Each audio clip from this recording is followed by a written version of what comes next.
আমরা দেখব কিভাবে আমরা সেন্টেন্সে singular and plural form use করতে পারি। This is one of the best dash I have ever visited. এই ধরনের সেন্টেন্সে সাধারণত আমরা দিস ইজ দেখে প্লেস বসাই।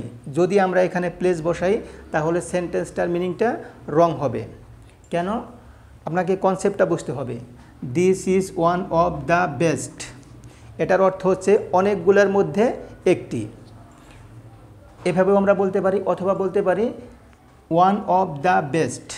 এরপরে যদি কোনো নাউন বসে তাহলে ওই নাউনের প্লুরাল ফর্ম হবে। যদি এখানে আমরা প্লুরাল ফর্মটা বসাই তাহলে হবে এখানে প্লেসেস। এখন সেন্টেন্সটা কি হয়? This is one of the best places I have ever visited. এটার অর্থ হচ্ছে এটা আমার দেখা সেরা জায়গাগুলোর মধ্যে একটি।